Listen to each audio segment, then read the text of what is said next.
Hello friends, कैसे हैं आप लोग।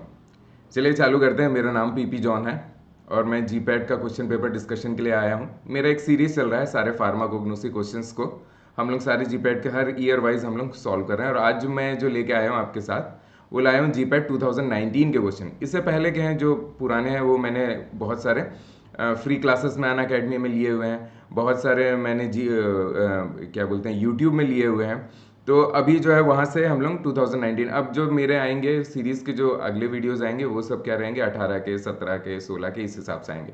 चलिए तो हम लोग आज 2019 के फार्माकोग्नोसी के क्वेश्चंस के देखते हैं। उससे जाने से पहले मैं आप लोगों को कुछ बताना चाहता हूँ। अनअकैडमी ने बहुत सारे कोर्सेज को लॉन्च किए हैं। पहला जो कोर्स है वह है अनलॉक जीपैट, जो कॉम्प्रहेंसिव कोर्स है। ये 2 साल का कोर्स है। ड्यूरेशन यहाँ देखिए 2 ईयर कोर्स है और ये 7599 का है। ठीक है, उसके बाद 1 ईयर का कोर्स है जो अभी चल रहा है। ठीक है, 2 बैचेस है उसमें, पहला था अब दूसरा आ गया, अब और लोग आएंगे तो और होगा। उसका 4274 है। उत्तराखंड ड्रग इंस्पेक्टर का और गुजरात ड्रग इंस्पेक्टर का भी कोर्सेज चल रहे हैं। इसके अभी सेकंड बैच को भी चालू करने का हम लोग सोच रहे हैं, क्योंकि एक बैच बहुत अच्छे चल रहा है। तो ये सितंबर 30 तक है इसका लास्ट डेट। ठीक है, तो आप इसमें जल्दी से अगर कर लेंगे तो ये सारे ऑफर मिलेंगे, वरना आपको हाई रेट में मिलेंगे। और अगर ये बहुत कम रेट वाला ऑफर है, अगर आपको और इसमें डिस्काउंट करना है तो आप मेरा कोड इसमें यूज़ कर लेगा। मेरा जो कोड है PPJ10, इसको कर लेंगे तो आपको और 25% का और इसमें डिस्काउंट मिल जाएगा। ठीक है, उसके बाद में फिर हम लोग का ज़िला परिषद का जो फार्मासिस्ट का महाराष्ट्र का वो भी चल रहा है, वो कोर्स भी है। और फिर उसके बाद जो हमारा एम्स का फार्मासिस्ट भुवनेश्वर वो भी चल रहा है। तो ये सारे कोर्सेज हमारे चल रहे हैं।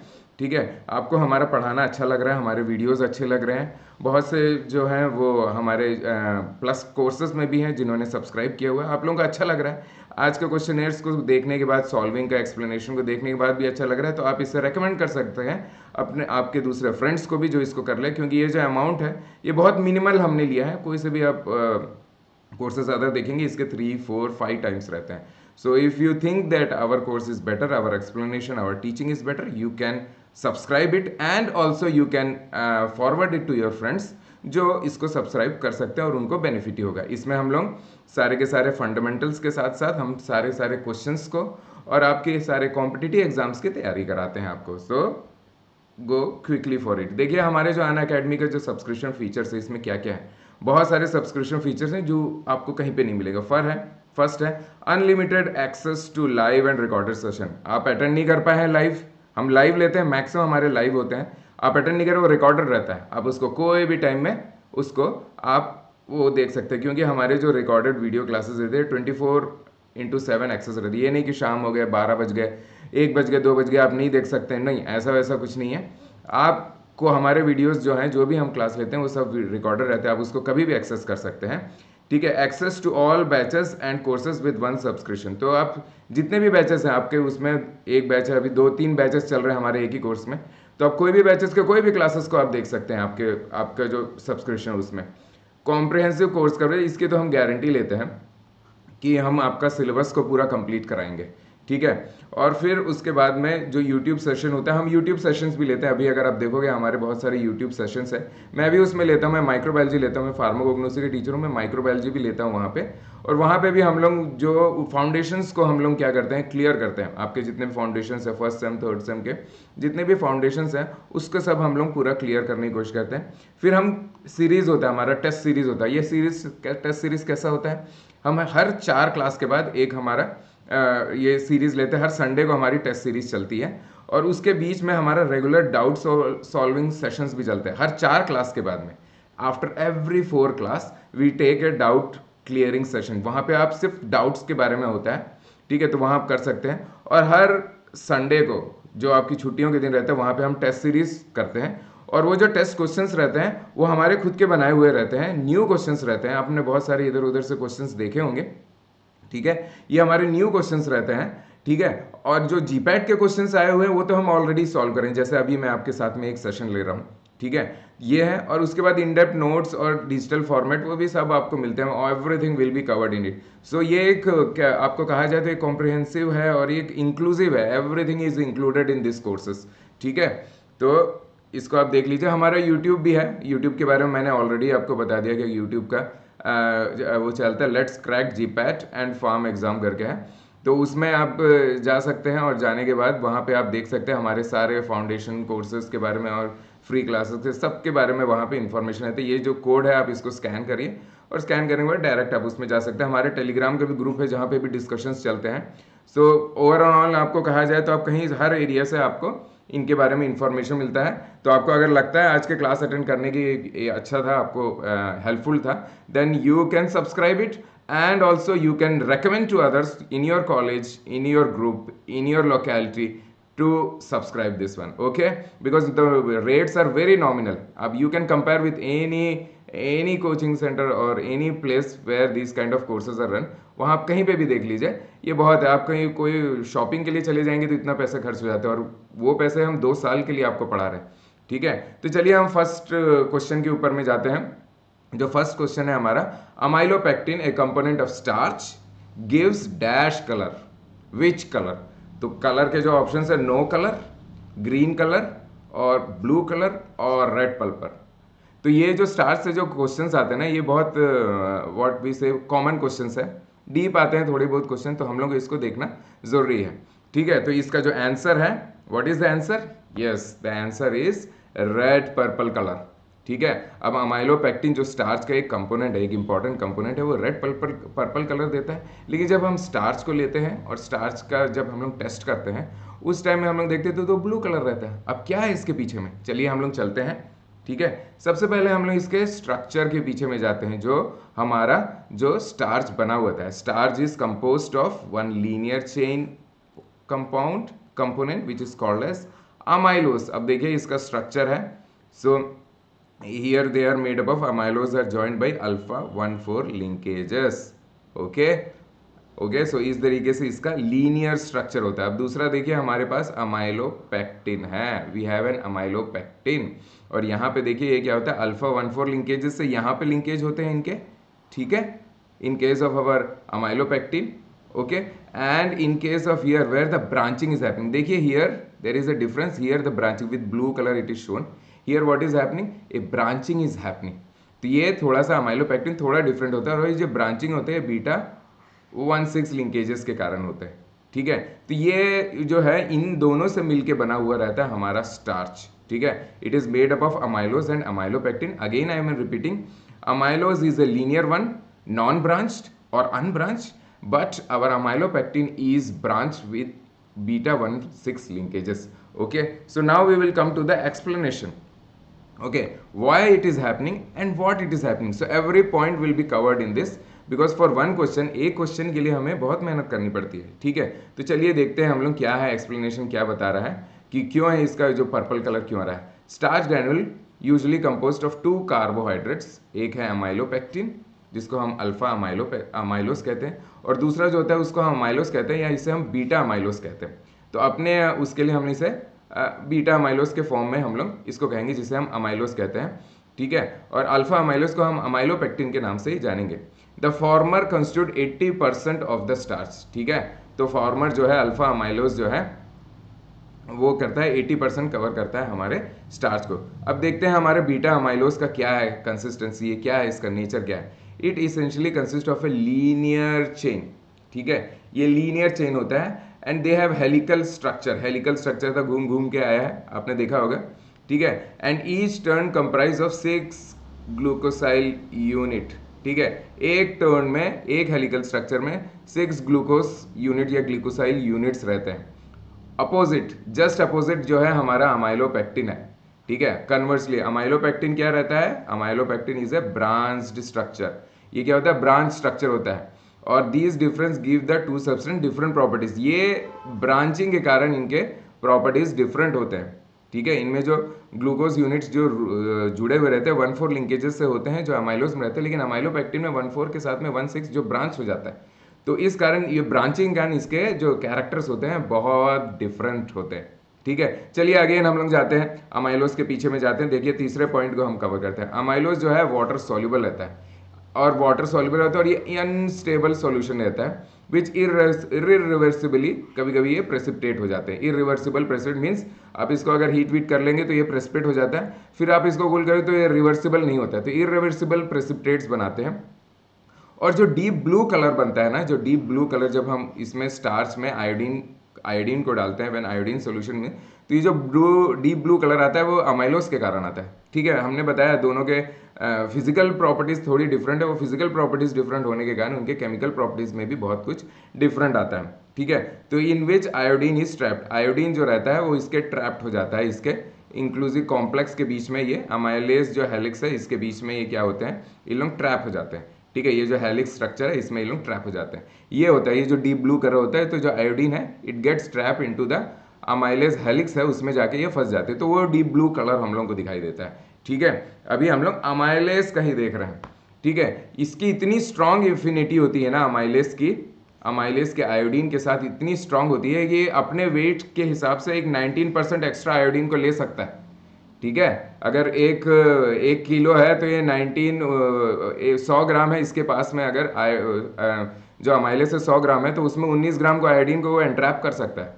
ज़बरदस्त इनके बीच में एफिनिटी होती है। On the other hand amylopectin जो है वो रिलेटिवली स्टेबल रहते हैं and they give colour purple colour with iodine. Iodine के साथ ये कौन सा कलर देते हैं, पर्पल कलर। ठीक है, और आयोडीन की बाइंडिंग जो होती है अमाइलोपेक्टिन के साथ ये बहुत कम होती है, इट इज़ वेरी लो। ठीक है, तो हमारा ऑलमोस्ट जो आंसर है ना लगभग आ गया हमारे पास, क्या कि अमाइलोपेक्टिन स्टेबल होता है और सॉल्यूशन इसका स्टेबल होता है, और ये आयोडीन को बहुत कम लेता है, लेकिन जब लेता है तो पर्पल कलर। आप आयोडीन सॉल्यूशन को भी देख लो, पता है आयोडीन सॉल्यूशन को आप लो, उसको देखोगे ना तो ब्राउन कलर रहता है, लेकिन अगर ना आप उसको डाइल्यूट करते जाओ ना तो थोड़ा पर्पलिश कलर हो जाता है, थोड़ा लाइट कलर, थोड़ा येलोइश कलर हो जाता है। तो वही चीज़ होता है, क्योंकि इनकी बाइंडिंग बहुत कम होती है, अमाइलोपेक्टिन की आयोडीन के साथ बहुत बाइंडिंग कम होती है, तो इस कारण वो क्या करता है, पर्पल कलर देता है, वो ब्लू डार्क कलर नहीं आता है। चलिए, जो उसके बाद में एक एक्स्ट्रा चीज़ है जो मैं आपको बताना चाहता हूँ कि blue colour produce by the starch solution with iodine becomes colourless. ये टेस्ट आप करते होगे, कलरलेस जब हम उसको क्या करते हैं, हीट करते हैं। ठीक है, जो ब्लू कलर होता है, आप जो ब्लू कलर आयोडीन स्टार्च लिया, आप उसमें आयोडीन डाल दिए हैं और उस आयोडीन को में जो ब्लू कलर आया है बहुत अच्छे से, ठीक है, उसको अगर आपने, एक मिनट, हाँ, आपने उसमें अगर वो डाल के रखा है, ठीक है, तो वो ब्लू कलर आ जाता है, बहुत अच्छा ब्लू कलर आ जाता है। आप क्या करिए, टेस्ट ट्यूब लिए, आपने सोल्यूशन बनाया स्टार्ट को, उसमें आयोडीन डाला, ब्लू कलर आ गया, बहुत अच्छा ब्लू कलर। उसके बाद ना आप उसको हीट करिए, धीरे धीरे हीट करिए, वो क्या होगा, कलरलेस हो जाता है। ठीक है, वो कलरलेस हो जाता है। उसके बाद आप क्या करिए, धीरे धीरे धीरे धीरे फिर से उसको ना ठंडा करिए, आइस में रख दीजिए, देखिए ब्लू कलर वापस आता है। ये सब के पीछे यही चीज़ है। इन दिस कंडीशन क्या होता है, आयोडीन जो रहता है ना, जो ब्लू कलर आता है, वो क्या होता है, इसमें आयोडीन जो होता है एंट्रैप हो जाता है अमाइलोस हेलिक्स में। जब आप उसको हीट करते हो ना तो वो क्या होता है, वो फ्री हो जाता है, और फ्री होने के बाद हमारा जो सोल्यूशन है वो कलरलेस हो जाता है। फिर उसके बाद में क्या होता है कि आप उसको जब ठंडा करते हो ना तो वो क्या होता है, ठंडा होता है तो वो फिर से एंट्रैप करने लगता है, लेकिन हमने देखा है वो स्टेबल सोल्यूशन नहीं बनाता है, वो अनस्टेबल सोल्यूशन है, तो वो आयोडीन को फिर उतने अच्छे से वो एंट्रैप नहीं कर पाता है। तो जो पहला जो ब्लू कलर आयोडीन था ना, उतना ज़्यादा ब्लू नहीं आता है, हल्का सा एक ब्लू आता है या थोड़ा मीडियम साइज ब्लू आता है। तो ये था हमारा एक्सप्लेनेशन पहला क्वेश्चन का जो 2019 का था, कि एक्चुअल में अमाइलोपेक्टिन जो रहता है वो कौन सा कलर देता है, तो वो पर्पल कलर होता है। हमने बहुत सी और भी चीज़ें देख ली, क्या देख ली कि जो हमारा स्टार्च है अमाइलोज और अमाइलोपेक्टिन से बताया, ये ग्लूकोसाइल यूनिट्स रहते हैं, उसमें एक हेलिकल स्ट्रक्चर्स रहता है, वो सिंगल ब्रांच रहता है, अनब्रांच रहता है हमारा अमाइलोज, और जो अमाइलोपेक्टिन है वो ब्रांच रहता है। इस कारण थोड़ा थोड़ा इनके बीच में डिफरेंस होते हैं। जो कलर आता है, ब्लू कलर आता है, वो अमाइलोज के कारण आता है, हीट करते हैं तो वो पूरा डिसोसिएट हो जाता है, एंट्रैप जो आयोडीन है वो बिखर जाता है, वो घूमने लगता है, एक जगह में स्टेबल नहीं रहता है। आप लोग खुद ही देख लो, फॉर एग्जाम्पल एक सोल्यूशन है, ठीक है, एक सोल्यूशन है यहाँ पे, ठीक है, या एक बीकर है, पूरा का पूरा आयोडीन अगर एक जगह में है तो क्या होगा, हम लोग को वो ब्लू कलर बहुत अच्छे से दिखाई देगा। लेकिन अगर वो आयोडीन ऐसे ऐसे से बिखरा होगा और उसका रैपिड मूवमेंट हो रहा होगा तो उसमें लाइट लगेगा ना, तो क्या होगा, लाइट रिफ्लेक्ट हो जाएगा, डिफ्लेक्ट हो जाएगा, तो क्या होगा, हम लोग को कोई नहीं दिखाई देगा, वो कलरलेस दिखाई देने लगेगा। तो वही चीज़ यहाँ होता है, जब आयोडीन ये जो इनके हेलिकल स्ट्रक्चर में जब यहाँ पे आके ये लोग बाइंड हो जाते हैं, जब ये बाइंड हो जाते हैं यहाँ पे, तो क्या होता है, उस केस में क्या होता है कि ये ब्लू कलर दिखने होता है। फिर जब हम हीट करते हैं ना तो ये पूरा फ्लफी हो जाता है, ये ऐसे ऐसे ऐसे हो जाता है, तो आयोडीन यहाँ यहाँ यहाँ सब जगह घूमने लगता है, तब हमें कलर नहीं दिखता है। फिर जब ठंडा करते हैं तो ये अनस्टेबल एक सोल्यूशन बनाता है, उसमें ये थोड़ा बहुत सरफेस में आयोडीन एंट्रैप हो जाते हैं। तो इस कारण क्या होता है कि हम लोग को एक लाइट ब्लू कलर मिलता है, लेकिन कलर मिलता है। तो ये था हमारा फर्स्ट क्वेश्चन था जिसको हमने सॉल्व किया। दूसरा क्वेश्चन है, थोड़ा हो सकता है थोड़ा बहुत टफ लगे, पहला क्वेश्चन तो बहुत इजी था, दूसरा क्वेश्चन हो सकता है आपको टफ लगे। ठीक है, इसमें क्या होता है, रिगोलोराइंस के बारे में पूछा गया है, ये भी 2019 का क्वेश्चन है। जो रिगोलोराइंस है A2F have been isolated from, ये एक केमिकल का नाम है जिसको हम लोग कहते हैं, इसको आप डिवाइड कर सकते हैं रिगोलैरिनाइंस।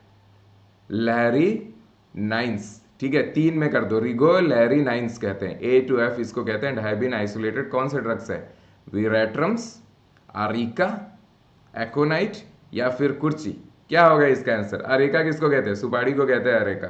विरेट्रम और एकोनाइट उतना कॉमन नहीं होता है, लेकिन सुपारी बहुत कॉमन होता है, जो गुटका उटका होता है उसमें सब रहते हैं, बहुत लोग ऐसे भी चबाते हैं उसको, ये उसका तो कोई केमिकल नहीं है। चलिए अब हम इसका आंसर देखते हैं, क्या है इसका आंसर। ठीक है, इसका जो करेक्ट आंसर है वो है कुर्ची।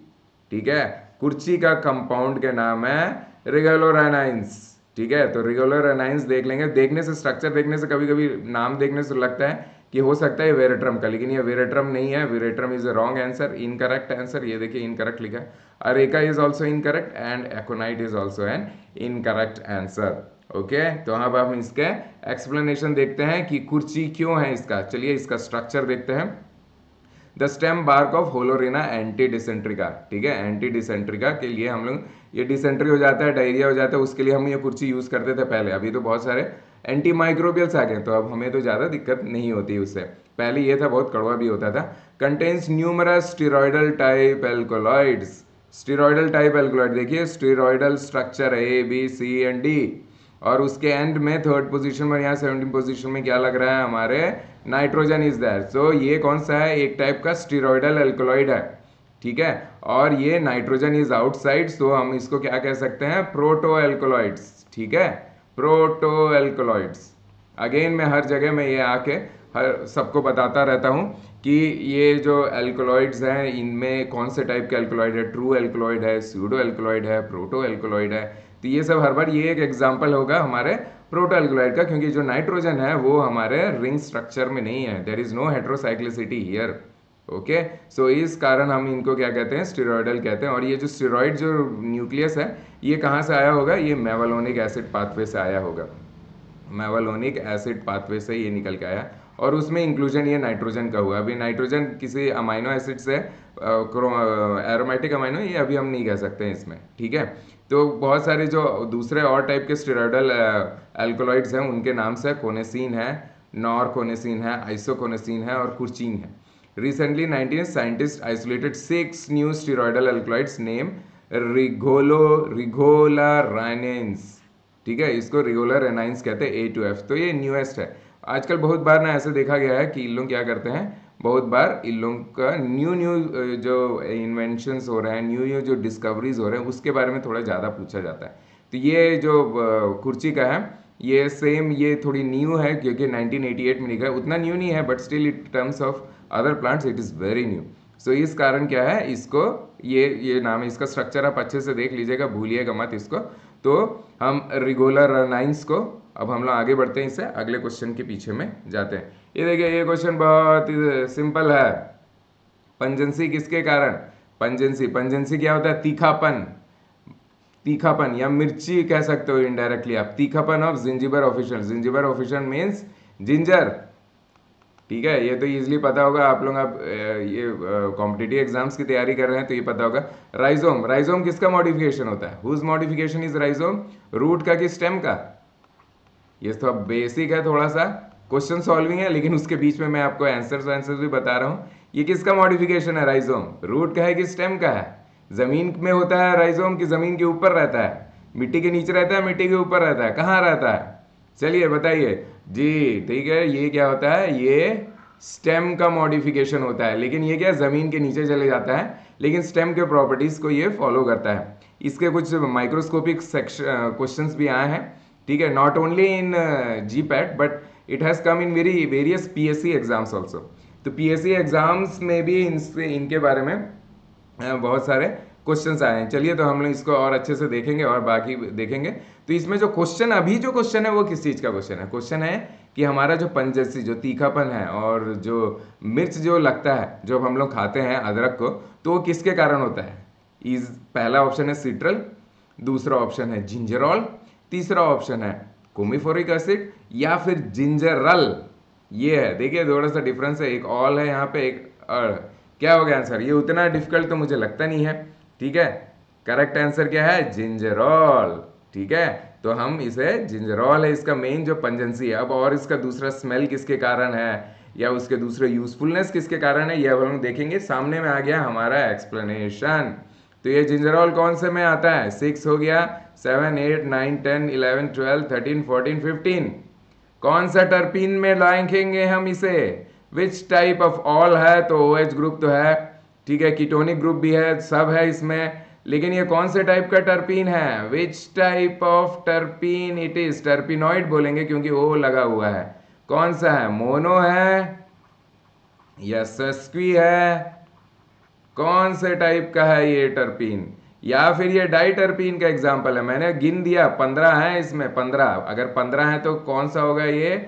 सेस्क्विटर्पीन है, डाइटर्पीन नहीं होगा। डाइटर्पीन के लिए हम लोग को 20 कार्बन की जरूरत होती है, मोनो के लिए 10 कार्बन की जरूरत होती है। ठीक है, तो हमारा जो ये है ये सेस्क्विटर्पीन का एक एग्जाम्पल है। चलिए अब हम एक्सप्लेनेशन देते हैं। ये पंजेंसी और ये एरोमा, ये महक, ये सब किसके कारण आता है? ठीक है, तो अब हम एक्सप्लेनेशन में जाते हैं। देखिए इसका जो एक्सप्लेनेशन, इसे एरोमा जो होता है, जो महकता है, वो सब जो होता है इसके वोलेटाइल ऑयल के कारण होता है।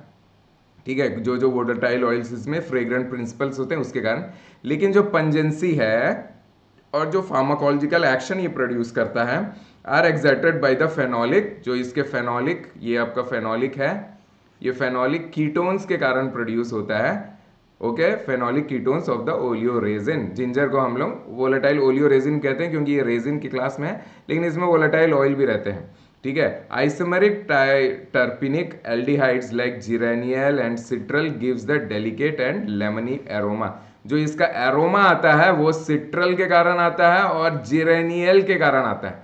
जो इसका एरोमा है, जो इसकी महक है, जो इसकी फ्रेग्रेंसी है, वो जो आता है, ध्यान से देखिएगा ये पॉइंट को, जिरेनियल और सिट्रल के कारण होता है। लेकिन जो इसकी पंजेंसी होती है वो सब जो होता है वो जिंजरॉल के कारण होता है। ठीक है, ginger oleoresin contain gingerin, contains pungent and non-pungent principle of the ginger and fresh example of gingerin। जो जिंजरिन जो कह रहे हैं, जो ओलियो रेजिन को जिंजरिन कहते हैं, इसमें जो 30% जो होता है वो जिंजरॉल होता है। The main pungent substance of ginger is gingerol. और जो ओलियो रेजिन जिसको हम जिंजरिन कहते हैं उसका 30% जो रहता है वो जिंजरॉल होता है। ठीक है, जो तीखापन होता है या जो जिस कारण से इसमें मिर्च टाइप लगती है, हम ज़्यादा खा नहीं सकते हैं, वो सब जो रहता है वो जिंजरॉल के कारण रहता है। लेकिन इसमें के अंदर में जो जिरेनियल और जो सिट्रल रहता है वो इसके महक, जो लेमनी महक आता है उसके कारण होता है। ठीक है, और भी बहुत सी इंटरेस्टिंग चीज़ें हैं जो मैं आपसे इसमें डिस्कस करना चाहता हूँ कि पंजेंसी जो है ना, जो तीखापन है, उसको चाहे तो हम हटा सकते हैं। ठीक है, कैसे? By boiling with 2% potassium hydroxide. Boiling करने से इसकी जो वो होती है, क्या कहते हैं, जो पंजेंसी है वो कम होती जाती है, धीरे धीरे धीरे धीरे कम होती है। देखिए नीचे में भी देखिए, हम ऊपर वाले सेंटेंस में तो जाएंगे ही, हम नीचे वाले में देखते हैं। कुकिंग कर दो, जैसे आप जिंजर की अदरक कच्चा खाओ, बड़ा तीखा लगता है। ठीक है, बड़ा तीखा लगता है, सब्जी में डाल दो, थोड़ा तीखापन कम हो जाता है इसका। क्यों कम हो जाता है? चलिए रीजन देखते हैं। Cooking ginger transform gingerol via reverse aldol reaction into zingerone. ठीक है, zingerone which is less pungent, इसकी पंजेंसी कम हो जाती है जब हम कुक करते हैं। एंड हैज ए स्पाइस, और इसका जो एरोमा है ना वो थोड़ा ज़्यादा बाहर आने लगता है जब हीट करते हैं। वोलेटाइल ऑयल है इसमें। ठीक है, वोलेटाइल ऑयल उनका जब हम हीट करते हैं ना और इसको कुक करते हैं तो इसकी जो एरोमा वो बढ़ती है, लेकिन इसकी पंजेंसी है जो कम हो जाती है। इसीलिए हम लोग क्या करते हैं, इसकी पंजेंसी कम करने के लिए हम लोग इसको हीट बॉईल करके करते हैं। सॉरी, ये फिर से आ गया वापस। ठीक है, तो इस कंडीशन को हम लोग ऐसे करते हैं। इस कारण क्या है, आपको अगर पकाना हो, आपको कम मिर्च चाहिए ना, तो उस टाइम में हम पकाते टाइम में हम जिंजर को डाल देते हैं। अदरक को डाल देते। लेकिन हम लास्ट में देखिए कहीं कहीं बहुत जो तीखा जो पसंद करते गार्निश करने के लिए, खाना पकने के बाद प्लेट में सर्व होने के बाद हम क्या करते हैं, जिंजर को पीसेस को लंबे लंबे काट के हम ऊपर से डाल देते, उससे क्या बड़ा तीखापन मिलता है। ठीक है, चलिए हम फर्स्ट पोजीशन में आते हैं। हमने एक चीज़ जान लिया कि आप उसे बॉईल करेंगे, हीट करेंगे तो क्या होगा, उसकी पंजेंसी कम हो जाएगी।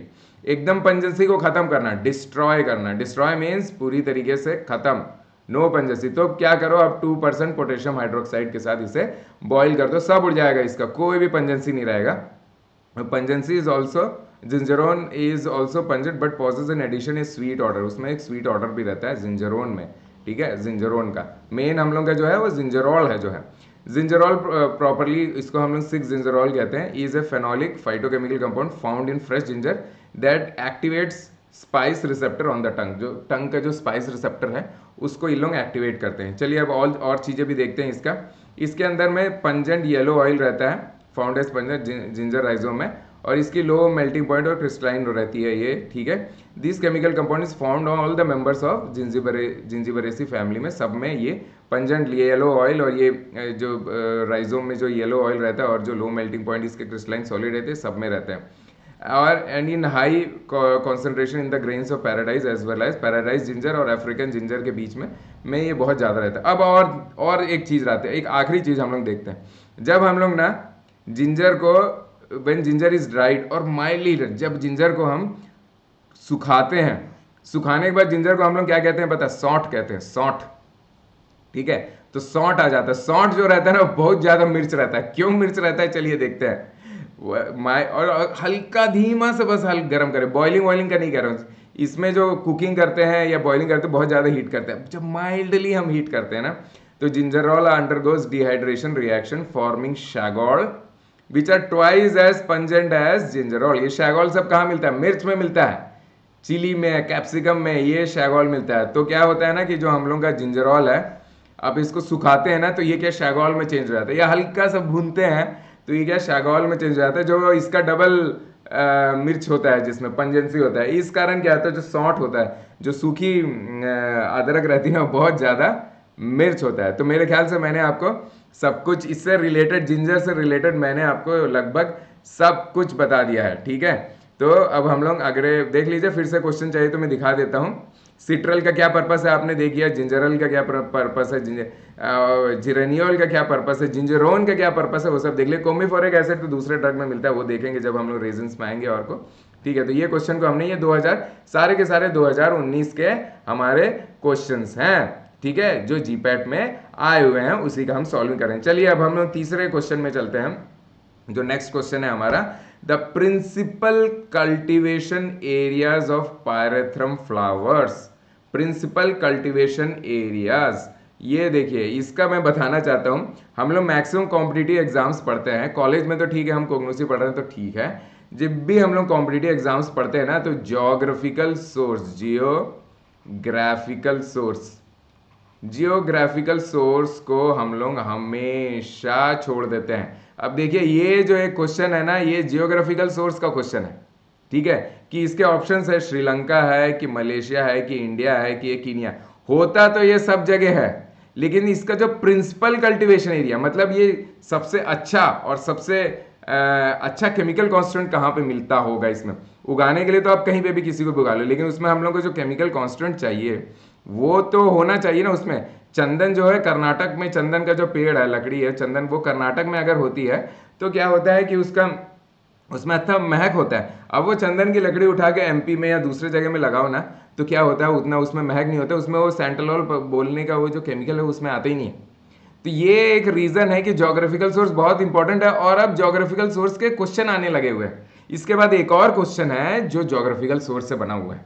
ठीक है, तो इसका करेक्ट आंसर क्या है, ये बहुत टिपिकल है, पता है उस एरिया में ही जब ये उगता है ना तभी इसमें सही होता है। अब ये पायरेथ्रम है क्या, पायरेथ्रम फ्लावर सुना है कि नहीं आपने सुना है, इसमें से केमिकल निकलता है, उसको हम लोग पायरेथ्रिन्स कहते हैं, वी टेल इट पायरेथ्रिन्स। और ये पायरेथ्रिन आप अपने ना ऑल आउट उठाना, ऑल आउट जो मच्छर वच्छर के लिए यूज़ करते हैं, ऑल आउट है, मॉर्टिन है, उसमें जाके देखिएगा उसमें जो केमिकल्स रहते हैं ना वो उसको एलिथ्रिन्स कहते हैं हम लोग, एलिथ्रिन्स, पायरेथ्रिन्स, प्रायलीथ्रिन्स। ठीक है, प्रायलीथ्रिन्स, ये सब देखो, ये थ्रिन्स विन्स जो है ना, ये थ्रिन्स विंस जो है ये सब ये पायरेथ्रम का है, और ये सब मॉस्किटो रेपेलेंट्स है, ठीक है। और ये इसका principal cultivation area means unique और क्रिटिकल और करेक्ट कल्टीवेशन एरिया कौन सा है, श्रीलंका, मलेशिया, इंडिया या कीनिया है? चलिए आंसर देखते हैं, कीनिया। ज्योग्राफिकल सोर्स का आंसर है कीनिया। ये मेरे जो प्लस क्लासेस होते हैं जो जीपैट अन अकेडमी में जो मेरे चलते हैं उसमें मैंने इसको बहुत अच्छे से एक्सप्लेन किया है, क्योंकि मैं अभी वहाँ बेसिक्स और फाउंडेशन कोग्नोसी के मैं पढ़ा रहा हूँ वहाँ पे। तो वहाँ पे उसमें मैंने ये सब बच्चों के साथ मैंने बहुत डिस्कस, बच्चों को वो ये बहुत पसंद भी आता है कि ये चीज़ क्यों हो रहा है, कैसे हो रहा है, इसका रीज़न जानने के लिए। तो वहाँ तो अभी मैं चल रहा हूँ, अभी ड्रग्स के पीछे में आए नहीं है हम लोग जीपैट में, ठीक है। अभी हम लोग बेसिक्स में ही चल रहे हैं, अभी बायोसिंथेटिक पाथवे उसमें चालू होगा, क्योंकि अभी हम लोग इवैल्यूएशन को खत्म कर रहे हैं, ठीक है। तो अब इसका रीजंस बताते हैं क्या होता है। कंडीशन फेवरेबल और बेस्ट कंडीशन क्या होता है पायरेथ्रम का, ये केनिया में होता है। केनिया कौन सी जगह में है? एक अफ्रीका नाम की कंट्री में है, अफ्रीका कॉन्टिनेंट है, उसके सेंटर में एक कंट्री है जिसका नाम Kenya, Africa. It is present in Africa, एक बहुत बड़ा कॉन्टिनेंट।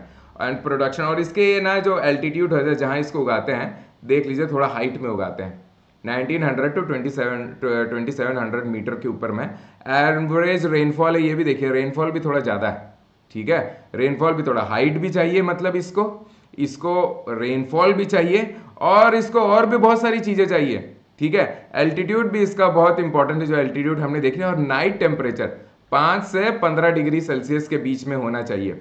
तो ये क्या कहते हैं, प्लांट बहुत अच्छे से उगता है। और क्या कंडीशन है इसको देखिए, ये जो है ट्रॉपिकल जोन में ये होता है, ट्रॉपिकल मींस भूमध्य रेखा के पास में, जो इक्वेटर से होता है, वो भी जो डिस्टेंस ऑफ इक्वेटर है, जो भूमध्य रेखा है ना, उसके डिस्टेंस भी डिफाइन करता है कि इसमें केमिकल कांस्टेंट कितना बनेगा करके। ये क्या होता है, फ्रॉस्ट से बहुत सेंसिटिव, मीन्स इसमें पाला नहीं पड़ना चाहिए। फ्रॉस्ट का मतलब होता है पाला, जैसे आप पानी वानी है वो आइस बन जाए, या ओस जो है वो थोड़ा आइस बन जाए, या क्या बोलते हैं पत्ते हैं उसके ऊपर में ओस गिरा हुआ है, और ओस गिरने के बाद में क्या हुआ है कि वो आइस बना और बहुत ठंडा हुआ और पत्ते खराब हो गए, तो उसको हम लोग पाला पड़ना टाइप का कहते हैं। सन्नी पीरियड होना चाहिए, मतलब थोड़ा बहुत धूप निकलनी चाहिए, और उसके बीच में रेनफॉल होना चाहिए। ये इसका एकदम डिजायर्ड कंडीशन है। इक्वेटर के पास होना चाहिए, भूमध्य रेखा के पास में होना चाहिए, ट्रॉपिकल एनवायरनमेंट होना चाहिए, रात में 5 से 15 डिग्री होने चाहिए, आइस नहीं होना चाहिए, रेनफॉल इसका 76 से 180 सेंटीमीटर के बीच में होना चाहिए, और इसकी जो हाइट है वो 1900-2700 मीटर के होना है। तो आइडियल कंडीशन जो है ना, ये कीनिया में मिलता है, इसलिए कीनिया का जो पायरेथ्रम होता है वो सबसे अच्छा क्वालिटी का पायरेथ्रम होता है, उसमें से सबसे ज़्यादा केमिकल जो पायरेथ्रिन और प्रायलिथ्रिन्स मिलता है वो वहाँ का होता है। तो देखिए ज्योग्राफिकल सोर्स से भी बहुत क्वेश्चंस आ रहे हैं, आना चालू हुए हैं। आजकल नया नया ट्रेंड चालू हो गया है, पता कि बहुत बार हम लोग किस किस तरीके से हो रहा है, अभी ज्योग्राफिकल सोर्स है, अभी बहुत सारे ना अल्टरनेटिव सिस्टम ऑफ मेडिसिन है, जैसे आयुर्वेदा हो गया, यूनानी हो गया, सिद्धा हो गया, होम्योपैथी, वहाँ से क्वेश्चन आने लगे। तो हर साल ना थोड़ा थोड़ा ट्रेंड चेंज होता रहता है, और यही वाले जो क्वेश्चन है जो जीपैट में आते हैं, ये थोड़ा बहुत घुमा फिरा के ये PSC एग्जाम में आता है, फिर थोड़ा बहुत इसको घुमा उमा के जो जिला परिषद के जो फार्मेसी ऑफिसर्स के होते हैं वहाँ पे आ जाते हैं। तो ये सब होता है, हम लोग का कोर्स और सिलेबस कंप्लीट हो, क्वेश्चंस को हमने देखा हो तो बहुत सारे चांसेस बढ़िया बन जाते हैं। ये देखो, ये भी समझ लीजिए कल्टीवेशन कलेक्शन है, ज्योग्राफिकल सोर्स एग्जैक्टली तो नहीं कह सकते कि हाँ चलो ये ज्योग्राफिकल सोर्स का मेनली क्या है, ये कल्टीवेशन से देखिए क्वेश्चन आ गया है इसका। ये है हमारे कल्टीवेशन कलेक्शन, रेयरली क्वेश्चंस आते हैं ऐसे, और ये जो क्वेश्चन था एक्सट्रीमली टफ था, ये बहुत टफ था, और मैक्सिमम लोगों ने इसमें तुक्का ही लगाया होगा, लेकिन ऐसे टाइप के क्वेश्चन भी आते हैं। 2019 में 2023 के क्वेश्चन थे जो आए थे, वो तो आप लोगों ने देखा होगा, बहुत ईजी क्वेश्चन था, ठीक है, वेरी इजी क्वेश्चंस मेरे 2 सेशन में हुआ था, दोनों सेशन में बहुत सारे कोग्नोसी क्वेश्चन मिले, उसको एकदम इजी था, इसलिए मैं उसको अभी सॉल्व ही नहीं कर रहा हूँ, क्योंकि उसमें कुछ ज़्यादा एक्सप्लेनेशन की जरूरत भी नहीं पड़ेगी, क्योंकि उसमें इतना इजी क्वेश्चन है, देखो और आंसर करो, ऐसे टाइप का। चलिए हम इसमें आ जाते हैं, ठीक है। केशिया अंगस्टिफोलिया शॉर्ट टर्म ड्रग क्या करता है? केशिया अंगस्टिफोलिया मीन्स हमारा सेन्ना से हम लोग को सेनोसाइड्स मिलते हैं, एंथ्राक्विनोन ग्लाइकोसाइड्स होते हैं, लैक्सेटिव्स होते हैं, स्ट्रॉन्ग लैक्सेटिव्स होते हैं, कॉन्स्टिपेशन वाले लोगों के लिए हम लोग देने के लिए इसको यूज करते हैं, ठीक है। तो ये है, अगर short term drought, short term means थोड़े से समय के लिए अगर सूखा पड़ रहा है, if a drought is there for very short time, short means एक सीजन के लिए या 2-3 महीने के लिए।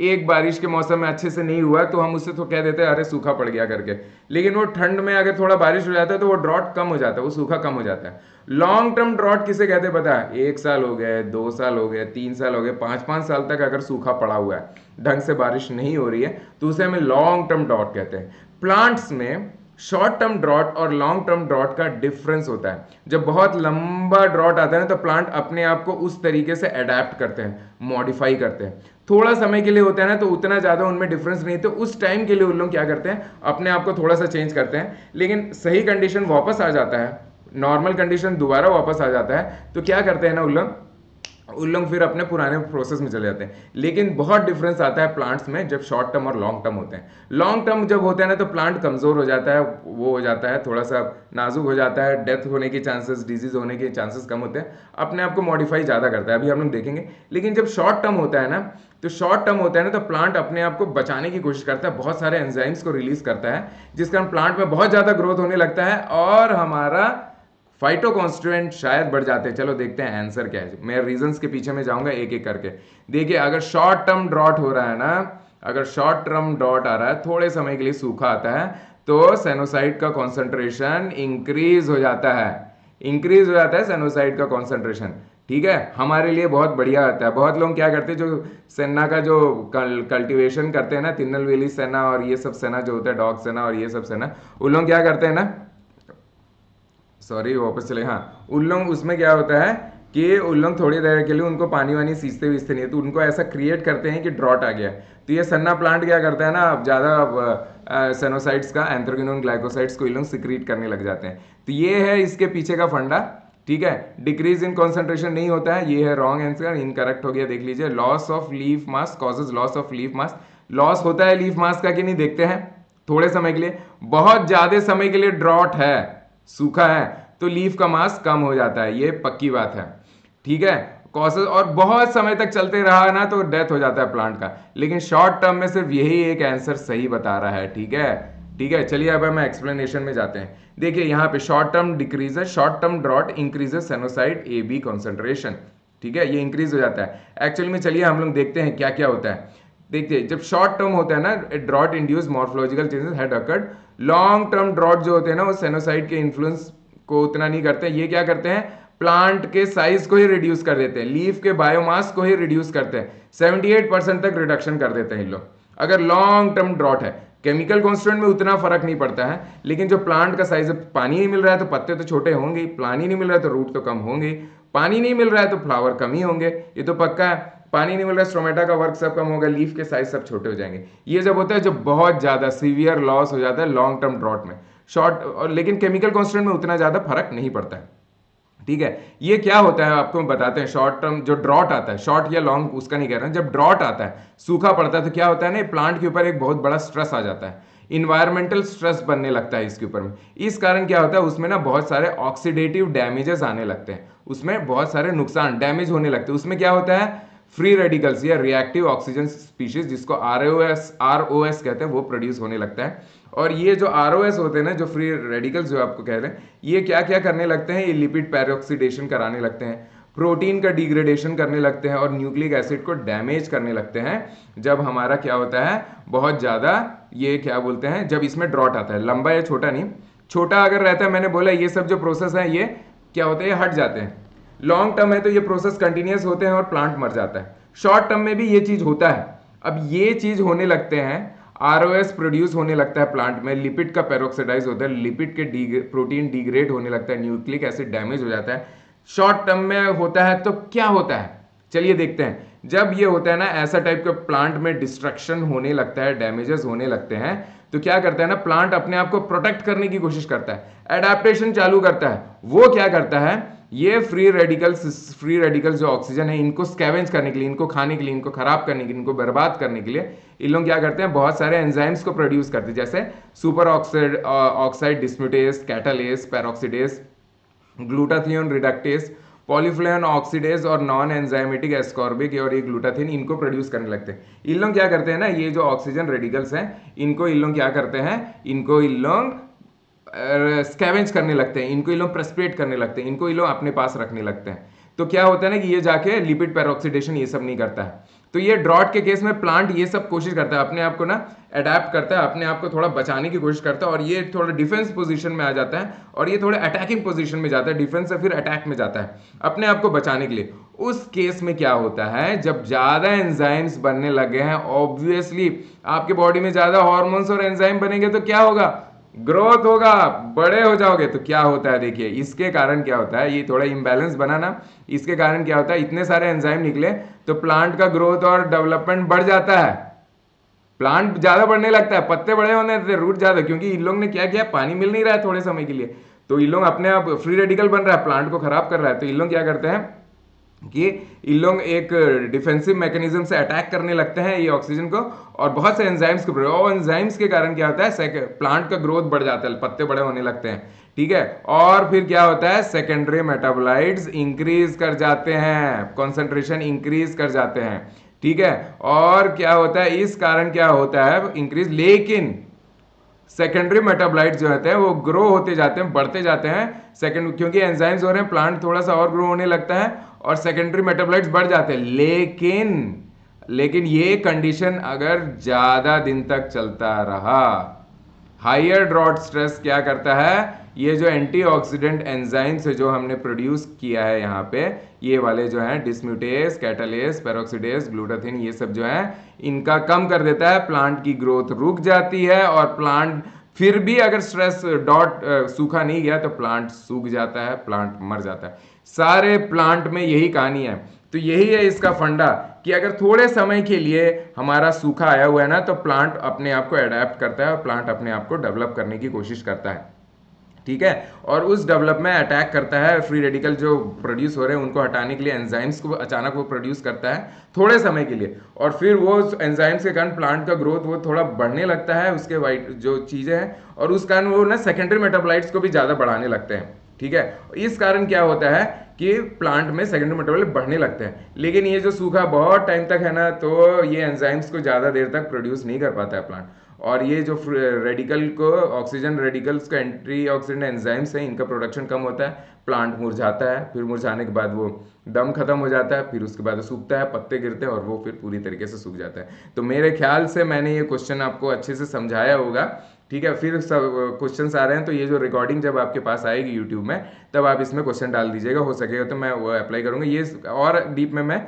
अनलॉक की क्लास में इसको मैं पढ़ाता हूँ। तो ये था हमारा in Cassia angustifolia short term drought जो है increases the concentration of sennoside A and B, this is the correct answer. अब चलिए हम लोग आते हैं एक नए ड्रग के ऊपर, ये है हमारा द ग्लाइकोसाइड सिल्रोसाइड, सिल्रोसाइड, इसको डिवाइड कर दीजिए, सिल्ली प्लस रोसाइड कर दीजिए, सिल्लोरासाइड आपको हो जाएगा, ठीक है। तो ये रेड स्क्विल से थोड़ा स्पेलिंग वो हो गया है, ठीक है, SQU होगा यहाँ पे स्क्विल, ठीक है। तो ये सिल्लोरासाइड है, ये रेड स्क्विल है, ये कौन से पर्पस है, कौन सा ये रेड स्क्विल किस चीज के लिए यूज करते हैं, स्क्विल का आपको पढ़े होंगे, इंसेक्टिसाइड है, रोडेंटिसाइड है, अगैरिसाइड है या मोलुसाइड है। इंसेक्टिसाइड मीन साइड का मतलब होता है किलिंग, स्टैटिक का मतलब होता है रोकना, कि सिडिल का मतलब होता है किलिंग, तो इंसेक्ट को किल करने का। रोडेंटिसाइड मीन्स चूहों को रोडेंट्स कहते हैं। अकैरिसाइड ये अकैरिस टाइप के जो होते हैं उनको किल करता है। मोलुस्क मीन्स जो शेल्स वेल्स टाइप के उनको जो किल करते हैं उनको मोलुस्साइड कहते हैं। तो ये कौन सा है, इसमें आपको बताना है कि कौन सा है। तो चलिए हम आंसर देखते हैं, इसका आंसर क्या है, रोडेंटिसाइड चूहों को किल करने का है। ये नए नए ड्रग्स हैं जो चूहे को है, पहले जो थे वो जो चूहे होते हैं वो उसको चूहों को जहर दोगे ना तो चूहा क्या होता है घर के जहर खाता है और घर के अंदर ही मर जाता, फिर बड़ा महकता था और महक के फिर ढूंढना पड़ता था कहाँ मर गया चूहा, कहाँ मर गया, ऐसा होता था, ठीक है। आजकल देखो चूहा कोई जहर अगर आप दे रहे हो, आजकल तो घर ऐसे बन गए हैं कि चूहे घर में घुस ही नहीं पाते हैं, लेकिन अगर आपके घर में घुस रहे हैं, आप चूहे की मारने की दवाई लगाए ना, तो चूहा क्या है ना, चूहा अंदर में नहीं मरता, चूहा जाके बाहर मरता है। क्यों मरता है, क्या केमिकल है, कौन सा केमिकल, ये सिल्लोराइसाइड है क्या, ये सब अब हम लोग देखते हैं, एक एक आंसर आपको पता चल गया। देखिए ये है इसका स्ट्रक्चर, ठीक है, ये स्टेरॉयडल है इसका स्ट्रक्चर, अगेन ये देख लीजिए स्टेरॉयडल न्यूक्लियस है, अगेन मेवलोनिक एसिड पाथवे से ये आया होगा। यहाँ पे एक 6 मेंबर इलेक्ट्रॉन रिंग है, 2 अनसैचुरेशन है, ठीक है यहाँ पे, और एक कीटोनिक ग्रुप यहाँ पे लगा हुआ है, there is a glucose here, ठीक है। तो ये सब इसके स्ट्रक्चर्स है, इसको एक बार बस जस्ट देख लीजिएगा आप। अब हम इसके एक्सप्लेनेशन के पीछे में जाते हैं। आप कोई पूछ लेगा सिल्यूरोसाइड क्या है तो आप सीधा बोलिएगा ये स्टेरॉयडल ग्लाइकोसाइड है, ठीक है। अब हम लोग इसके पीछे में जाते हैं कि इसमें एक्चुअली में ऐसा क्या है जिसके कारण इसका यूज होता है, ठीक है। तो ये स्क्विल कहते हैं हम लोग इसको ओरिजीनिया मैरिटिमा कहते हैं, इसको also known as white squill और यूरोपियन स्किल भी कहते हैं इसको, ठीक है। जो वाइट रहता है उसको यूरोपियन स्किल कहते हैं, जो रेड रहता है जो उसको भी ये ओरिजिनिमेटर, दो वेराइटीज रहते हैं इसके, और ये कंटेन करते हैं कार्डियक ग्लाइकोसाइड और बुफाडिनोलेट टाइप। बुफा वर्ड कहाँ से आया है? फ्रॉग से आया है, ठीक है। फ्रॉग, टोड्स, वहाँ से ये वर्ड आए हैं, ठीक है। टोड्स, वहाँ से सब ये निकल के आए हैं, ठीक है। तो ये वैसे टाइप का मैंने आपको बताया था 6 मेंबर इलेक्ट्रॉन रिंग है। अगर ये फॉर एग्जांपल कार्डिनोलेट टाइप का होता है तो 5 मेंबर इलेक्ट्रॉन रिंग होता है, ठीक है। अब ये 5 मेंबर इलेक्ट्रॉन रिंग और 6 मेंबर इलेक्ट्रॉन रिंग को भी डिफरेंशिएट करना है तो हम क्या कर सकते हैं? लीगल टेस्ट करके डिफरेंशिएट कर सकते हैं। लीगल टेस्ट क्या होता है? कार्डिनोलेट साइड के साथ अच्छा कलर देता है, बुफाडिनोलेट के साथ बहुत फीका कलर देता है। तो इस तरीके से होता है। द ग्लाइकोसाइड विच इज, हम वापस इसमें आता है, ग्लाइकोसाइड जो होते हैं उसको सिलरन ए और सिलरन बी कहते हैं। The drug also contain glucoscillaren and proscillaridin. The red variety of यूरोस्किन is red in colour. Obviously ये दो वेराइटीज होते हैं, एक रेड होता है और एक व्हाइट। अब रेड कलर किसके कारण होता है? It is due to the presence of anthocyanin pigment present in the mesophyll scales of the cells of the scale. तो ये उसके बाहर के जो स्केल में रहते हैं वहां पे एंथोसाइन होता है, इसी कारण उसको रेड कलर कहते हैं, ठीक है। तो वर्ल्ड में जितने भी कलर्स होते हैं ना वो एंथोसाइनिन और फ्लेवोनॉइड के मिक्सिंग के कारण होता है, ठीक है। अब होता है कि अब हम लोग को देख लेते हैं कि ये करता क्या है, क्यों करता है, कैसे करता है, क्या चीज़ है इसके बीच में, ठीक है। ये वो सब क्या होता है, इनका मेनली जो होता है ना ये क्या होते हैं, ये रेस्पिरेटरी फेलियर्स होता है इनका। रेस्पिरेशन का जो होता है ना, ब्रीदिंग करने के बाद जो एनर्जी प्रोडक्शन होता है after breathing, once you get oxygen and other you do respiration in different places in cells in mitochondria and after that what happens, वो एनर्जी प्रोडक्शन होता है वो सब में। यहाँ पे इनकेस में क्या होता है ना कि फॉर एग्जाम्पल ये देख लेते हैं, unlike other mammals like humans, ये ह्यूमंस में कैसे होता है देख लेते हैं। Red squill contain glycoside scilliroside, glycoside scilliroside in red squill in small doses promote gastric irritation causing reflex secretion from the bronchiole, but in, ये सिर्फ थोड़ा बहुत हम लोग को स्मॉल डोजेस में गैस्ट्रिक इरिटेशंस करते हैं लोग, माइल्ड गैस्ट्रिक इरिटेशन होता है। थोड़ा सा ज़्यादा डोज होना तो ये क्या होता है? वोमिटिंग होता है, थोड़ा ज़्यादा रिफ्लेक्स एक्शन के कारण ये थोड़ा सा ज़्यादा होने से उल्टी होने लगती है, वोमिटिंग हो जाता है। ये ह्यूमन के केस में मैं आपको बता रहा था। ह्यूमंस में देखिए, अनलाइक मैमल्स लाइक ह्यूमंस में तो क्या है कि इरिटेट होते हैं थोड़ा बहुत, और फिर उसके बाद में क्या होता है कि ज़्यादा हो गया थोड़ा सा तो ये क्या वोमिट कर देते हैं, वैसा और ज़्यादा कुछ दिक्कत नहीं होता।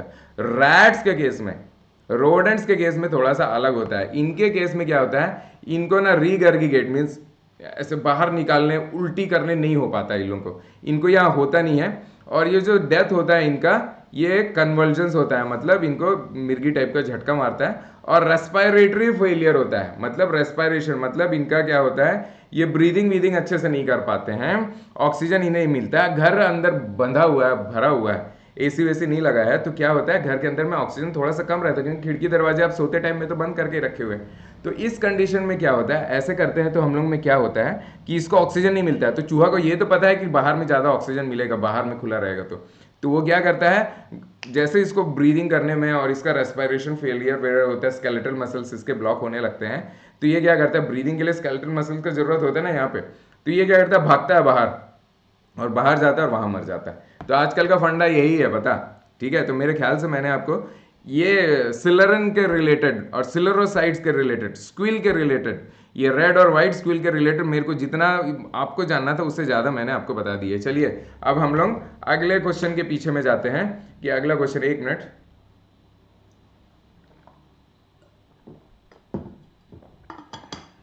हम लोग अगले क्वेश्चन में जाते हैं। ये इसमें बहुत ज़्यादा कंफ्यूजन होता है, थोड़ा सा डिफिकल्ट है, नाम वाम पूछ लिया इसने तो इस कारण है।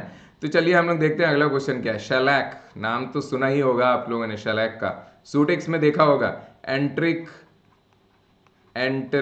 Coated tablet, enteric coated tablet में आप लोगों ने टैबलेट में तो सुना ही होगा इसको, ठीक है, ये वहां पे होता है, ठीक है। Shellac is a resinous substance prepared from the secretion that encourage the bodies of the scale of the insect. मतलब इंसेक्ट का नाम बोल रहा है कि कौन सा इंसेक्ट है जो शेलैक को, लैक को प्रोड्यूस करता है। ये शेलैक क्या है, थोड़ा सेमी सिंथेटिक है, इसमें सेमी सिंथेटिक नहीं, प्रिपरेशन के बाद में आता है। लैक इंसेक्ट के थ्रू प्रोड्यूस होता है। लैक आपने देखा होगा, जो सील वील करते हैं ना सरकारी कामों में, कुछ कुछ होता है, ऑफिस को सील करना है, ताला में सील करना है। क्वेश्चन पेपर आता होगा आपके कॉलेज में, यूनिवर्सिटी में, तो क्वेश्चन पेपर सील होके उसमें लाल कलर का वो लगता है, ठप्पा लगता है। पिक्चरों में देखा होगा, अंग्रेज लोग ने वैसे करते होंगे।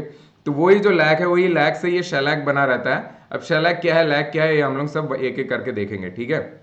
तो सबसे पहले जो हम लोग यहाँ पे देख रहे हैं, वो देख रहे हैं कि इसका नाम क्या है। इसका विवेरस सिवेट है क्या, या केरे लक्का है इसका नाम, या एसिपेंसो हुसो है, ठीक है, या फिर अल्वराइट्स मुशीफरस है। क्या है इसका आंसर, बताइए जल्दी। थोड़ा सा टफ था लेकिन आंसरेबल था। कैरिया लक्का कहते हैं इसको, कैरिया लक्का। इसका दूसरा नाम भी है, वो नाम ज़्यादा फेमस है। कैरिया लक्का के अलावा दूसरा नाम ज़्यादा फेमस है, वो नाम हम लोग देखेंगे क्या है, ठीक है। ये देखिए, ये है इसको प्लांट, देखिए पूरा का पूरा, अगर आपके सामने में इसका फोटो आ गया है, ये देखिए ये क्या है, ये है इंसेक्ट। डिफरेंट फेजेस हैं इस इंसेक्ट के, ठीक है। और ये लाल कलर, इसमें लार्वे आल्वे रहते हैं, जिसके कारण ये लाल कलर हो जाता है, ठीक है। ये देखिए ये प्लांट है, जिस प्लांट में ये होता है, ये उसके ब्रांचेस है, देखो ऐसे ब्रांच होता है, और इसमें ये इंसेक्ट है, पता है ये इंसेक्ट क्या रहता है, इसके ऊपर जाके बैठ जाता है यहाँ पे। ये देखो ये टहनी है, ये टहनी में ये जाके वहाँ पे बैठ गया, और ये बैठ के क्या सिक्रीशन करता है, ये केमिकल्स का, जिसको हम लोग लैक करते हैं ना, ये धीरे धीरे इसको सिक्रीशन करता है, और फिर इसके बाद ये मर जाता है या फिर उड़ के चले जाता है, लेकिन ये सिक्रीशन यहाँ पे चिपक जाता है।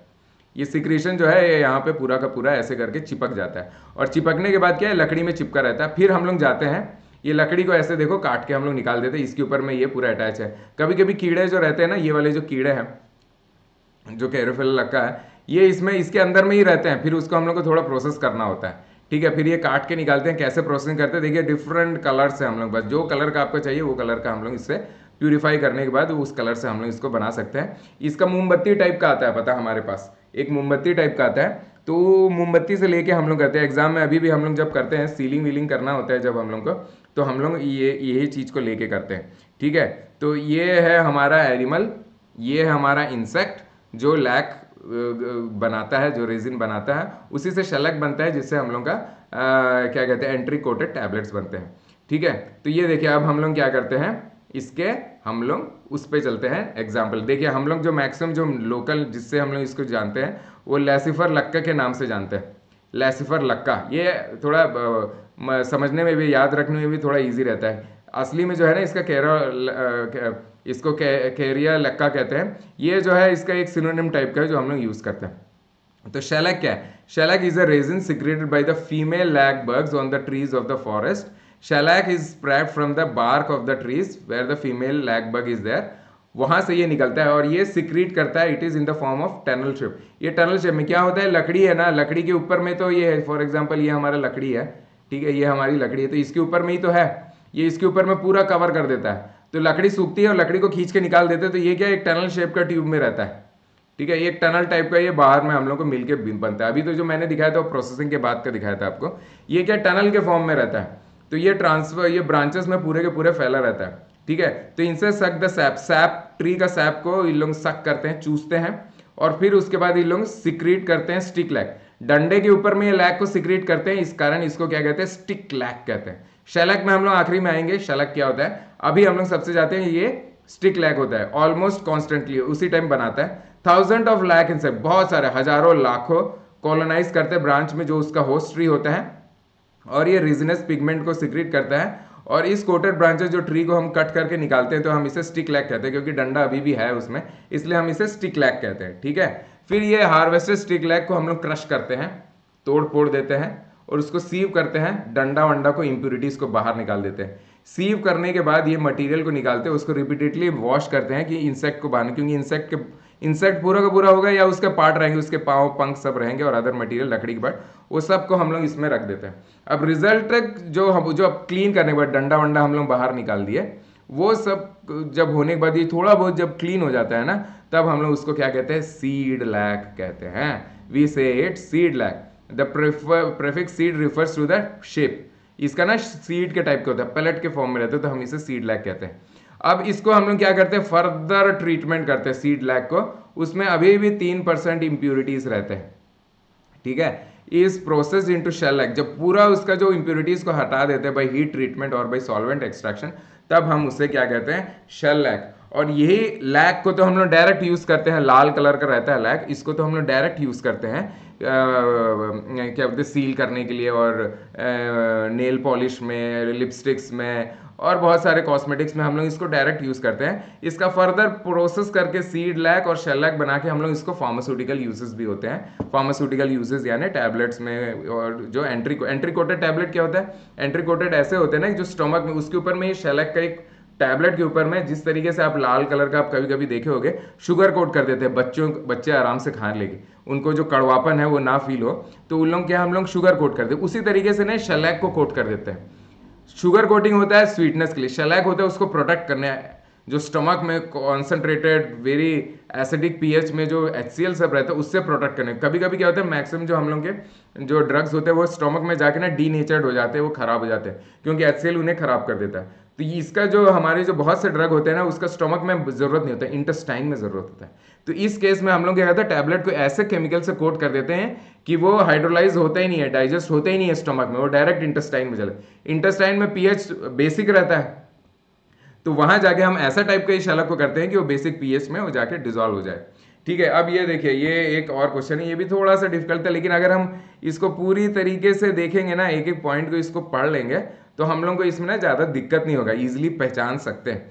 ऐसे टाइप के क्वेश्चंस भी आजकल हमारे जीपैट में आ रहे हैं। All member of this order और trees are shrubs, are trees और श्रब, बड़े पेड़ या श्रब होते हैं, हर्ब्स इसमें नहीं होते, मतलब पुदीना टाइप के वैसे टाइप के कम होते हैं इसमें। ठीक है, mostly evergreen with needle like leaves, needle type leave है, थोड़ा बहुत अब आपको समझ में आना चालू हो गया ये कौन से ऑर्डर के बारे में कह रहे हैं। मोनोशियस होते हैं और डायोशियस होते हैं। ठीक है, या तो ये मोनोशियस हो गए, मतलब both male female is present in the same plant, और ये डायोशियस होंगे separate separate, male separate plant, female पपीता टाइप के। ठीक है, और स्पोरोफिल्स होते हैं यूजुअली इन द कोन्स, इनके जो स्पोरोफिल्स होते हैं वो कोन टाइप का होता है। चलो और भी एग्जांपल्स, इन लोगों ने ये देखने से तो बड़ा टफ लगता है इस क्वेश्चन को, लेकिन जब आप इसको सॉल्व करने चलोगे ना, तो आपको पता चलेगा कि इसने क्वेश्चन में ही सारे आंसर को डाल के रखा हुआ है। ठीक है, कोन्स वर्ड आ गया है यहाँ पे कोन, तो उसे आधे से ज्यादा लोगों को आंसर समझ में आता है। और फिर resin ducts occur in throughout the, इसमें से रेजिन्स निकलते हैं इन ऑल द पार्ट्स, इसमें से बहुत सारे रेजिन्स भी निकलते हैं। ठीक है, अब ये कौन कौन से ऑर्डर्स के बारे में इन लोग कह रहे हैं, साइक्लोडेल्स, जिंगोएल्स, टैक्सेल्स और कॉनिफेरे। देखिए इतना ज़्यादा नहीं है, इसमें डिफिकल्ट इतना होना नहीं चाहिए, देखने से थोड़ा डिफिकल्ट लगता है। देखिए करेक्ट आंसर है कोनिफेरे, बहुत ईजी था।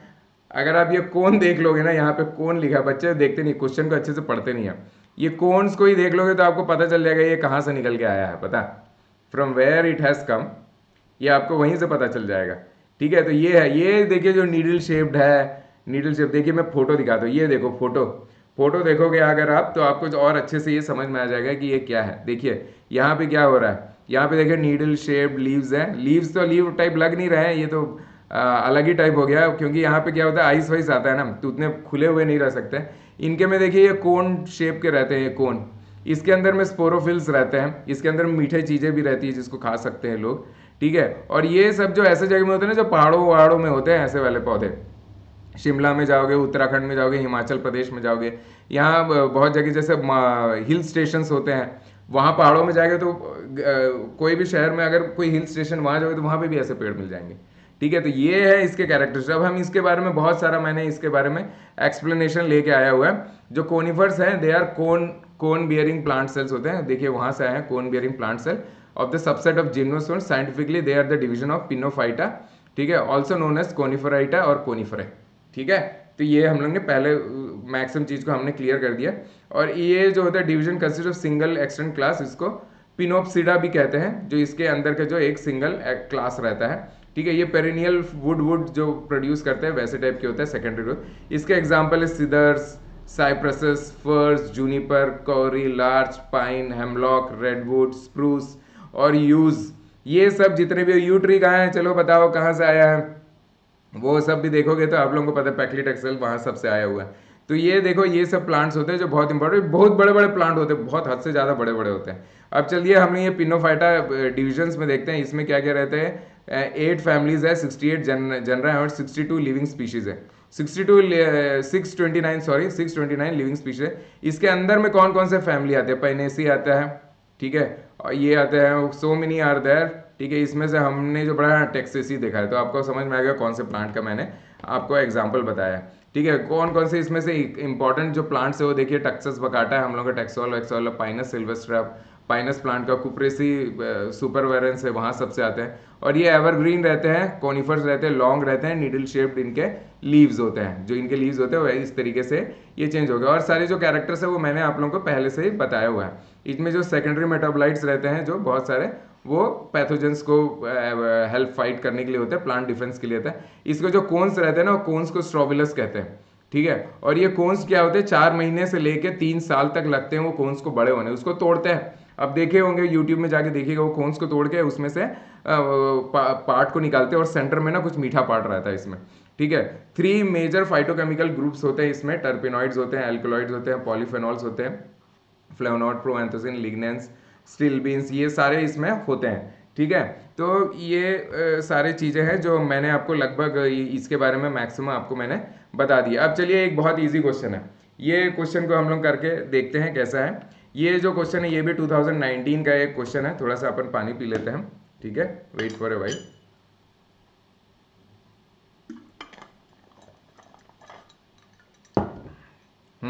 ये देखिए, ये है हमारा gambier fluorescent test, the petroleum spirit layer shows a strongly. ये देखिए, ये मैं आपको कहना चाहता हूँ, जो नेम रिएक्शंस है, जो कहीं पे नेम लिखा हुआ है, ठीक है, और जो स्पेसिफिक टेस्ट हैं वो सब थोड़ा कॉमन होते हैं। और खासकर ये गैम्बियर फ्लोरेसेंट को तो आप देखोगे बहुत बार इनको पूछा गया, इसमें कौन सा फ्लोरेसेंस मिलता है, इसका जो पेट्रोलियम लेयर है, जो पेट्रोलियम ईथर लेयर है, वो कौन सा, ग्रीन है फ्लोरेसेंस, ब्लू फ्लोरेसेंस है, येलो फ्लोरेसेंस है, या फिर रेड फ्लोरेसेंस है? कौन सा फ्लोरेसेंस है ये बताइए। बहुत इजी है, बहुत अच्छे से आता है, बहुत इजी है, ठीक है। देखिए ग्रीन फ्लोरेसेंस है। अब ये गैम्बियर फ्लोरेसेंट क्यों ये टेस्ट देता है, व्हाट इज फ्लोरेसेंट, गैम्बियर क्या है, ये सब भी हम लोगों को तो देखना होगा ना, क्या चीज़ है, पूरा का पूरा आइडिया, जो जो वर्ड आया वो पूरा देखना होगा, और किस कारण ये ग्रीन फ्लोरेसेंस आ रहा है ये भी हम लोग को देखना होगा। ये बहुत एक टिपिकल क्वेश्चन है और ये बहुत बार आता है, ठीक है। तो चलिए सबसे पहले हम लोग देखते हैं क्या है गैम्बलर, इसका पूरा एक्सप्लेनेशन। इसका पहले टेस्ट देखते हैं, a mixture of alcoholic extract of pale catechu, ठीक है। पेल कटेचू को हम लोग क्या गैम्बियर भी कहते हैं, we tell it gambier also. 2 type के कटेचू होते हैं, पेल कटेचू और ब्लैक कटेचू होते हैं। तो पेल कटेचू को, ब्लैक कटेचू को कत्था कहते हैं, पेल कटेचू हम गैम्बियर भी कहते हैं। उसमें क्या करते हैं, एल्कोहलिक एक्सट्रैक्ट में हम NaOH सोल्यूशन को डालते हैं 5 ml, और फिर उसमें हम पेट्रोलियम ईथर को डालते हैं और उसको शेक करते हैं और कुछ समय के लिए रखते हैं। तो पेट्रोलियम ईथर जो लेयर रहता है ऊपर का लेयर, टेस्ट ट्यूब में ऊपर पेट्रोलियम ईथर ऊपर में रहेगा, तो वो क्या करता है, वो ईथर लेयर जो रहता है वो ग्रीन फ्लोरेसेंस, हमारा answer green fluorescence. Pale catechu contain small amount of concentration, जिसको हम लोग गैम्बियर फ्लोरेसिन कहते हैं। ये देखिए, ये यहाँ पे स्ट्रक्चर बना हुआ है, ये गैम्बियर फ्लोरेसिन का स्ट्रक्चर है। ये क्या पेल कटेचू में ही प्रेजेंट होता है, ब्लैक कटेचू में प्रेजेंट नहीं होता है। इसलिए ये जो टेस्ट है ये पेल कटेचू ब्लैक कटेचू को डिफ्रेंशिएट करने के लिए बनता है, ठीक है। द कलर, और जो इसमें जो ग्रीन जो फ्लोरेसेंस है ये बिकॉज ऑफ द रिफ्लेक्शन, उसमें रिफ्लेक्शन का रीजन पूछेगा, रिफ्लेक्शन है, डिफ्रैक्शन है, रिफ्रैक्शन है, किसके कारण में ये टेस्ट ये कलर आ रहा है, तो वो रीजन भी आपको पता होना चाहिए कि क्या रिफ्लेक्शन के कारण होता है। और ये जो टेस्ट होता है ये डिस्टिंग्विश करने के बीच लिए होता है ब्लैक कटेचू और पेल कटेचू को। इस स्ट्रक्चर को थोड़ा सा याद रखिएगा, फ्लोरेसिन के स्ट्रक्चर को, क्योंकि ये सिर्फ पेल कटेचू में मिलता है। तो इस कारण हम लोग ये टेस्ट को यूज करते हैं डिफ्रेंशिएट करने के, और ये स्पेसिफिक टेस्ट है गैम्बियर का या पेल कटेचू का, तो ये चीज को आप याद रखिएगा, ठीक है। तो ये आपका बहुत एक इंपॉर्टेंट क्वेश्चन है जिसको आपको देखना है। अब देखिए हम नीम के ऊपर में आ गए। देखिए आजकल ये सब ड्रग्स है जो फॉर एग्जांपल हर्बल प्रिपरेशंस में, आयुर्वेदा में, वहाँ सब आ रहा है। इनको चाहिए तो ये लोग कोई अच्छा जो एलोपैथिक में जो मेडिसिन हो रहा है उसको पूछ सकते हैं, लेकिन देखिए ये लोग क्या पूछ रहे हैं, लेटेस्ट जो ट्रेंड क्या चल रहा है, ठीक है। और इसके पीछे में क्या बोलते हैं, जो हर्बल में आ रहे हैं, आयुर्वेदा में आ रहे हैं, बहुत ज़्यादा आजकल लोग यूज़ कर रहे हैं, इंडिया का प्रोडक्ट है, इंडिया का प्लांट है ये, तो वो सब चीज़ों को थोड़ा आप ज़्यादा पूछने लगे हैं इस हिसाब से, ठीक है। तो एंटीवायरल, देखिए नीम में एंटीबैक्टीरियल है, एंटीवायरल है, एंटी फंगल है और बहुत सारी प्रॉपर्टीज़ है। तो वो उसमें जो एंटीवायरल है वो किसके कारण है, इसमें बहुत सारी, ये सारे केमिकल जो हैं ये इसी में प्रेजेंट रहते हैं। अजाडिरास्टिन के नाम से आप जानते होंगे मैक्सिमम, इसमें जो मेन केमिकल रहता है, लेकिन उसके साथ में क्या है, अजाडिरास्टिन, निम्बिन है, निलाइनिन है और कैम्फेरॉल है। अब इसमें से आप बताइए कौन ऐसा है जो एंटीवायरल एक्शन देता है, ठीक है, ये स्ट्रेट क्वेश्चन है, तो इसका आंसर है निम्बिन, और आंसर भी इसका स्ट्रेट है कि क्या है इसका एग्जाम्पल। देखिए एजाडिरास्टिन का कहाँ यूज होगा वो भी हम लोग देखेंगे। देखिए नीम जो है एजाडिरास्टा इंडिका इसका scientific name, member from the meliaceae family का है। Recently it has scientifically studied, बहुत साइंटिफिकली, क्योंकि ये कड़वा भी होता है, बहुत सारे इंपॉर्टेंस भी होते हैं। एंशियंट टाइम से इसका यूज होता है, कभी दातून के फॉर्म में हम नीम को यूज कर लेते हैं, कभी चावल में कीड़े ना आने के लिए यूज करते हैं, कहीं कहीं उसको स्किन में लगाते हैं कि कोई इन्फेक्शन ना हो जाए। हजारों यूज है इसका, ठीक है। ठीक है, तो ये देखिए ये इंसेक्ट रिपेलेंट है। आप इसका पौधा को लो, इसके लीफ को लो, इसके बार को लो और जलाओ, उसका धुआं निकलता है, घर के सारे मच्छर वो सब भाग जाते हैं। ये इंसेक्टिसाइड है, किल कर देता है इंसेक्ट्स को, ठीक है। ये एंटीफीडेंट्स भी हैं जो मतलब दूसरे जो प्लांट्स को वो खराब कर देते हैं, वो सबको भी करता है। नीमेटोसाइड है जो नीमेटोड्स उनके अगेंस्ट भी काम करता है। पेट में पहले क्या था, ये लेप्रेसी जो था, जो कोढ़ हो जाता था, जो कुष्ठ रोग कहते थे, वो सब के केस में हम लोग नीम का ही ऑयल था हमारे पास, और ज़्यादा कुछ नहीं थे, और एक दो और ऑयल थे जो हम लोग यूज़ करते थे। तो ये सब वहाँ पे भी यूज़ करते हैं, एंटी माइक्रोबियल है। एजाडिरास्टिन जो है ना इसका, वो इंसेक्ट रेपेलेंट का काम करता है। निम्बिन, निम्बिनिन और निम्बिडिन, इनके बारे में कहा है, रिपोर्टेड ही है, अभी पूरी तरीके से वो कंफर्म, बहुत क्लिनिकल प्री क्लिनिकल स्टडी के बाद होता है, लेकिन रिपोर्टेड है, लेकिन नोन है। इस कारण क्या हुआ है, इसको एंटीवायरल एक्टिविटी होता है, निम्बिन, निम्बिडिन, निम्बिनिन और निम्बिडिन, ठीक है। और एजाडिरास्टिन का दूसरा है, इंसेक्ट रेपेलेंट है, लेकिन एंटीवायरल एक्टिविटी जो है इनके, वो जो है वो mainly is because of the nimbin और निम्बिनिन और निम्बिडिन के अगर, और इसमें निम्बोस्टेरॉल, माइरिस्टिसिन, ये माइरिस्टिसिन जायफल और उसमें भी रहता है, kaempferol, they are present in flowers and there are insecticidal activity. इंसेक्टी तो नीम जो पौधा है, उसका पत्ता हो या छाल हो या उसका फूल हो, सब बहुत यूजफुल है ह्यूमन काइंड के लिए, इसीलिए हम इसकी पूजा करते हैं और घरों में इसको लगा के रखते हैं, ठीक है। तो ये है इसका स्ट्रक्चर, देख लीजिए इसका स्ट्रक्चर एक कॉम्प्लेक्स स्ट्रक्चर है, तो ये इसका स्ट्रक्चर इसको देख लीजिएगा फर्दर, ठीक है। तो ये होते हैं, ठीक है। अब हमारा आज का लगभग सारे जो क्वेश्चंस थे जो कोग्नोसी के जो आए हुए थे, जो हमारे थे, वो लगभग हमने ख़त्म कर दिया 2019 का। अगली रिकॉर्डिंग आएगी आपकी, वो मैं 2018 का बनाऊंगा, उसमें और ज़्यादा एक्सप्लेनेशन होगा। जाने से पहले बस मैं आपको ये अगेन ये कॉम्प्रहेंसिव कोर्सेज के बारे में बता रहा हूँ जो हमारे चल रहे हैं अभी, ये सारे के सारे हैं जो चल रहे हैं। आपको इसमें कहीं कहीं पहले एक बैच से हमने चालू किया, लोगों को अच्छा लगा, तो उसके बाद उन्होंने दूसरे बैच, 2 बैच चालू हो गया, अभी अभी और तीसरे बैच भी चालू करने के सोच रहे हैं। तो अगर if you want to have admission further, you want to have then 2 year course, आप 3rd ईयर में है तो आप ज्वाइन कर सकते हैं 2 ईयर, तो 4th ईयर तक में आप आएंगे, 2 साल में आपके पूरा कोर्स और प्रिपरेशन सब हो जाएगा। और 7,599, पहले 12,000 का था, अभी ये 7,000, और उसको फर्दर आपको रिड्यूस करना है। तो ये कोड को, मेरा कोड है ये आप यूज़ कर लेंगे ना, PPJ10, तो क्या होगा, और 25% और आपका कम हो जाएगा, ठीक है। तो ये कोड को आप ये, और फर्दर डिस्काउंट हो जाएगा, further discounting will be there, so you use this one, ठीक है। 2 साल का प्रिपरेशन है, 3rd ईयर में है तो आप ज्वाइन कर सकते हैं इजी। ये इसको भी कोई भी ज्वाइन कर सकते हैं, 4,274 रुपीज़ का है, ठीक है। 2 बैचेस है इसमें ऑलरेडी, 2 बैचेस आर देयर, और फर्दर बैचेस आने वाले हैं इसमें, तो उन बैचेस के साथ आप भी आ सकते हो, ठीक है। ये ऑफर सिर्फ 30 सितंबर तक के बाद है, उसके बाद अर्लियर प्राइस इसमें दोबारा लगेंगे, ठीक है। ड्रग इंस्पेक्टर का मैंने बताया, 2 ड्रग इंस्पेक्टर का भी चल रहे हैं, इवनिंग क्लासेस हो रहे हैं उनके, ठीक है। तो वो है, ये कोर्सेज है। कोई आपके फ्रेंड जो गुजरात में है, उत्तराखंड में है, वो कोई प्रिपरेशन के लिए कोई कोर्स ढूंढ रहे हैं, तो आप हमारे कोर्स को, अन अकेडमी के कोर्स को आप रेफर कर सकते हैं, ठीक है। और उसके बाद जेड फार्मासिस्ट का मॉर्निंग में मेनली क्लासेस, मॉर्निंग इवनिंग दोनों क्लास चल रहे हैं जेड जिला परिषद फार्मेसी ऑफिसर्स का। तो ये सारी चीज़ें हैं जो हमारे कोर्सेज है, आप लोग करिए, आपको अच्छा लग रहा है, ये आपको डेफिनेटली ये फ़ायदेमंद होगा, आपके प्रिपरेशन है, और आप डेफिनेटली एग्जाम्स को, जो कॉम्पिटिटिव एग्जाम्स है, उसको सब क्लियर करेंगे। Okay then, thank you everybody.